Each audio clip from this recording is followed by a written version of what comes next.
Ang barong Tagalog.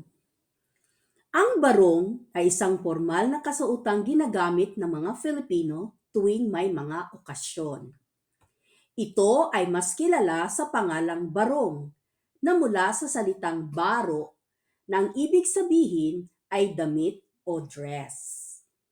Ang barong Tagalog ay gawa sa mga iba't ibang materyales na tinatawag na husi na mula sa balat ng saging. May mga barong Tagalog din na gawa sa balat ng pinya. Ito ay ang mga barong na tinatawag ng karamihan na pinya barong. Ang mga materyales na ito ay hinahabi para makagawa ng telang pambarong. Sa kulturang Pilipino ngayon, ang barong ay ginagamit na uniforme ng mga manggagawa sa pamahalaan at sa ibang mga pribadong opisina. Ang mga mamahalin at mas magarbong barong ay ginagamit sa mga espesyal na okasyon, kagaya ng kasalan, binyagan at pistahan. Ito ay naiiba noong panahon na kung saan ang barong ay sinusuot ng mga Pilipinong mababa ang kalagayan sa lipunan. Noong panahon ng mga Kastila, ang pagsusuot ng barong ay isa sa mga tuntunin na ipinatupad ng pamahalaang Kastila. Ang lahat ng mga Pilipino ay kinailangang magsuot ng pangkasuotang tradisyonal.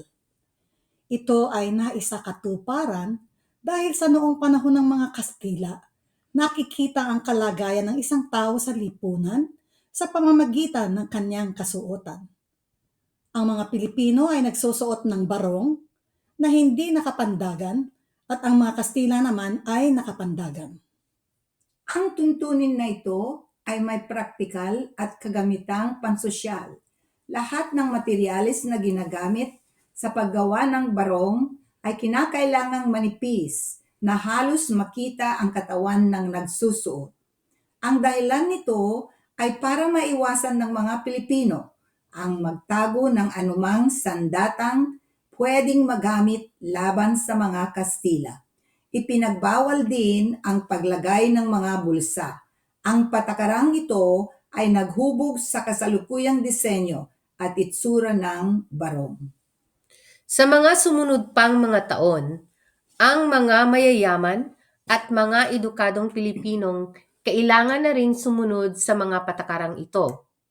Kung kaya naman, sinadya nilang baguhin ang disenyo at materyales ng barong upang maipakita ang kanilang nakatataas na estado sa lipunan. Gumamit sila ng mga materyales mula sa pinya o kaya mula sa ibang bansa. Upang maipakita na naiiba ito sa mga kasuotan ng mga mas mababa sa lipunan, nilagyan din nila ng mga iba't ibang mga palamuti.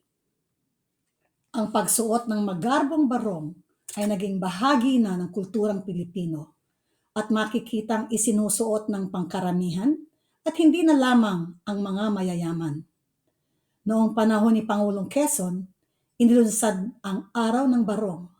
Sa kasalukuyan, ang barong ay ginagamit bilang pagpapahalaga sa sariling bayan at kultura.